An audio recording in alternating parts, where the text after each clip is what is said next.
Hi besties, and welcome to today's video. I'm Tandria, and it's so lovely to have you here. I'm super excited to just dive into all of this. It's my first ever booktube video, so this is gonna be fun. This is gonna be exciting. Honestly, a little nervous. It's a little weird talking to a camera, but I'm sure I'll get used to it in no time. So we're gonna do a little bit of a cleaning and reorganizing my bookshelves.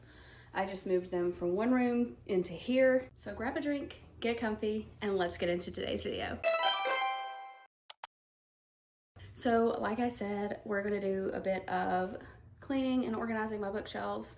I just moved everything from my bedroom into my living room. Let's get into it. Let's get all these books. I just counted them actually. I thought I had like 80 something, but I just counted them and I actually have 102. Like, I didn't even think I had 100 and we're at 102. We're gonna go ahead and get started. And while I'm doing that, I'm gonna be watching some other booktubers, catching up on their vlogs. I'll see you guys soon.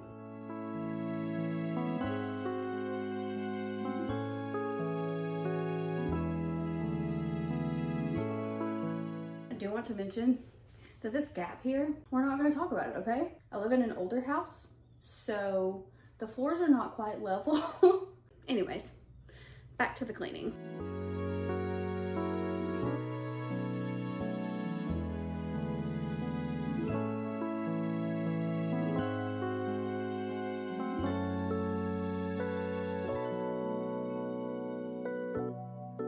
Now that we've got all our shelves up here, we're gonna get all these books that are over here on there. So I think we're gonna start with the classics. And I think I'm gonna put them up on one of these top shelves just because classics deserve it, okay? Winnie the Pooh. I absolutely love him. So I think we're gonna leave him front and center because he deserves the spotlight.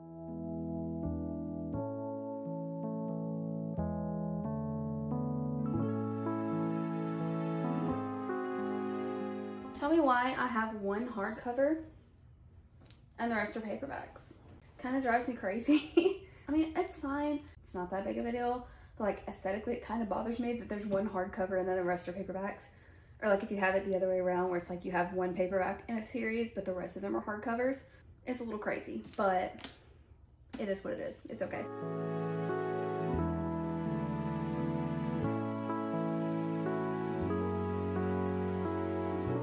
I have all of the Moss Furs.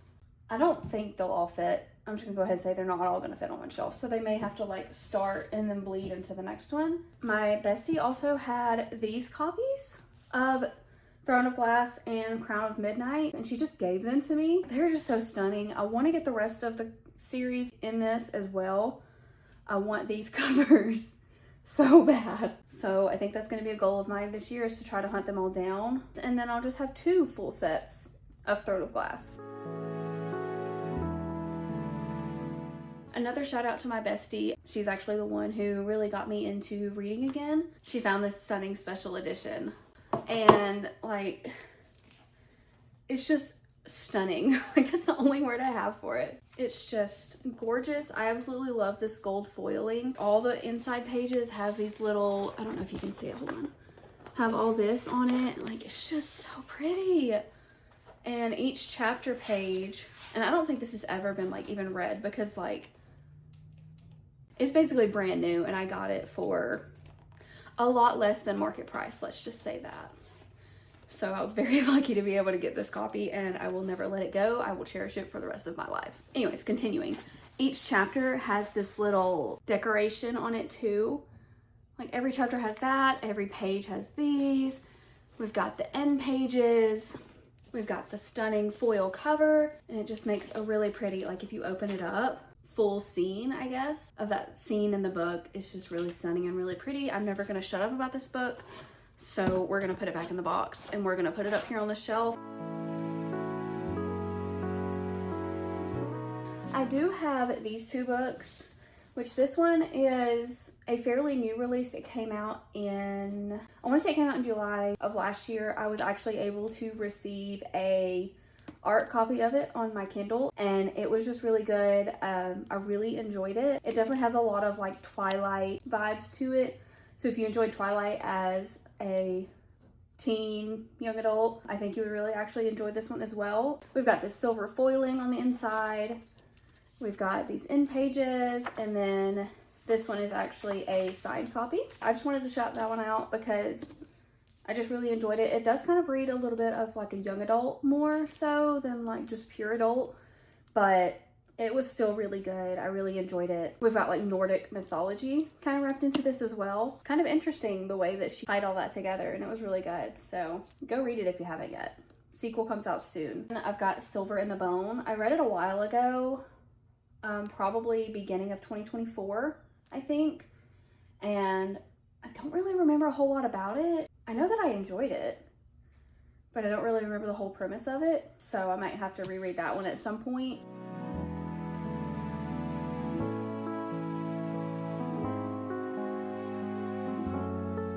I do actually have Powerless, but it's on loan to my other bestie. So that's gonna go in this spot right here. I did realize that I have the Hunger Games, the original trilogy, plus the Ballad of Songbirds and Snakes and Sunrise on the Reaping. So I think I'm actually gonna put those up there with the Harry Potter and Percy Jackson area, just because it kind of ties in with the kind of whole nostalgic books I read as a teen. Those are gonna go up there. I'll put those up there in a minute.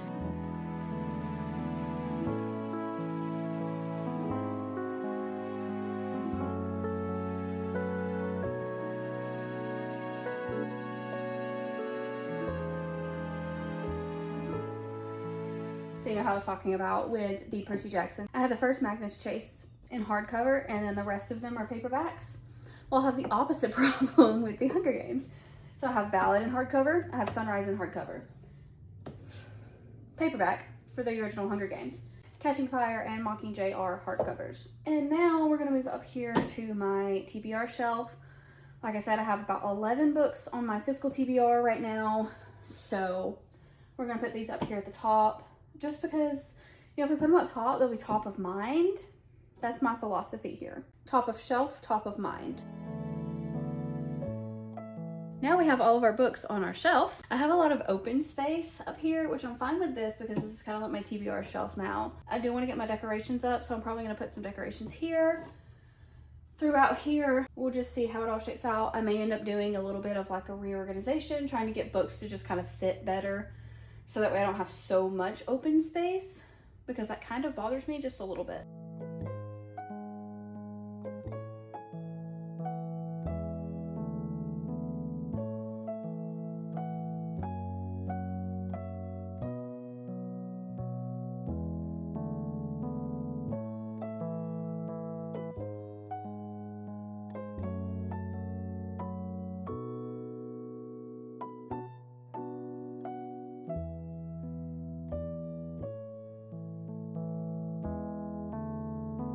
This is the first time you're ever seeing this. This is going to be our little TBR jar that we're going to start doing every month.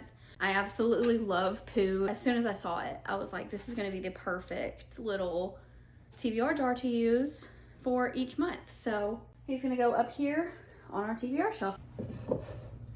So yeah, this is my bookshelf now, and I guess I could take you on a little tour of it. So first up on the bookshelf tour is our TBR shelf here. We've got our little TBR jar that you saw earlier with all of the little things in there. I've got a jar with extra blank ones just in case I run out of these, which I don't foresee happening, but just in case. My bookmarks and other little bookish things back there. We have Me Before You. We have The Nightingale, The Giver, The Maui Effect, If It Makes You Happy, the Shadow and Bone trilogy, and then the Mistborn trilogy.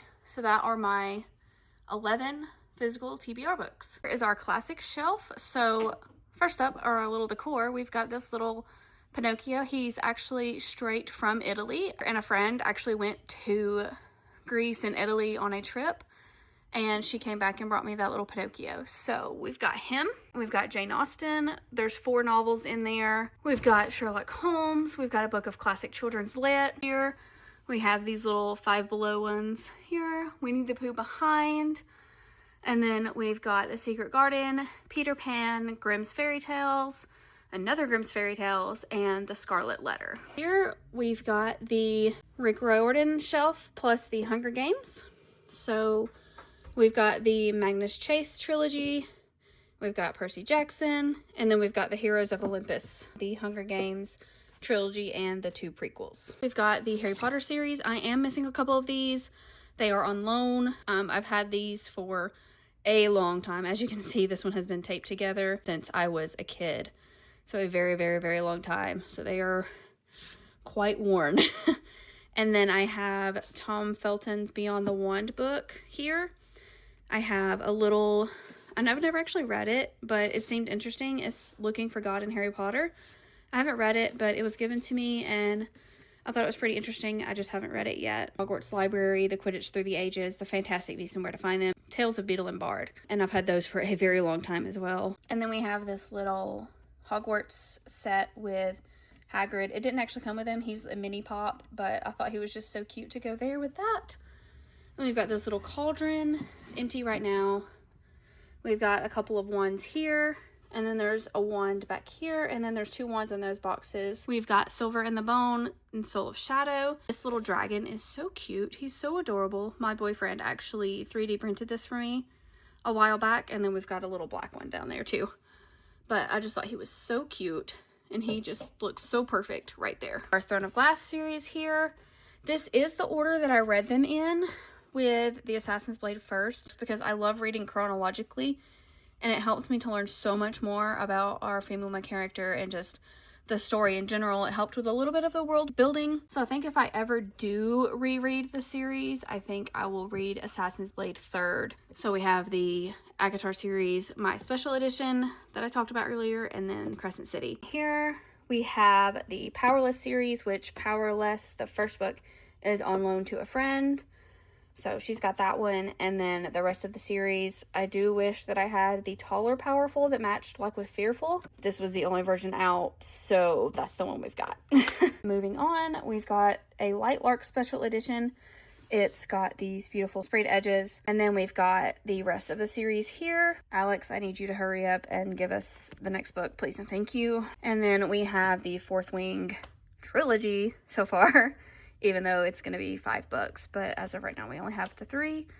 I did see that Rebecca is starting on the playlist for book 4, so that's super exciting to know that it's going to come out very soon. So our last shelf, we've got Great Big Beautiful Life. This was actually the first Emily Henry book that I ever read. I really enjoyed it. I did hear that a lot of people say that like it's not her best work, so I'm super excited to dive into more of what she has written. We have Summer in the City by Alex Astor.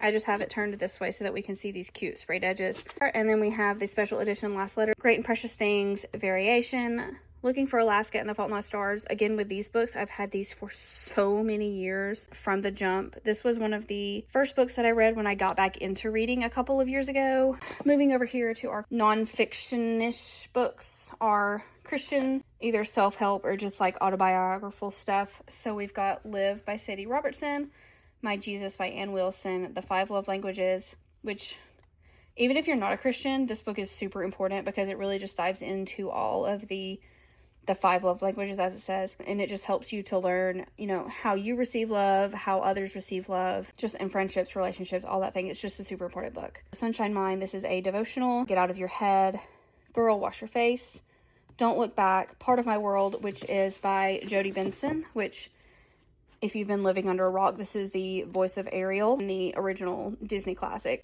you know, learning about her story and everything. And the thing I love most about this is that Paige O'Hara did the foreword. And I just absolutely love Paige O'Hara. If you don't know, she is the voice of Belle in Beauty and the Beast. And that is my absolute favorite Disney princess movie. And then we have Live Original by Sadie Robertson as well. Oh, hey! We're here a few days later, and I suddenly decided that I wanted them to be side by side. So we moved them side by side. So now we got to get everything back on there.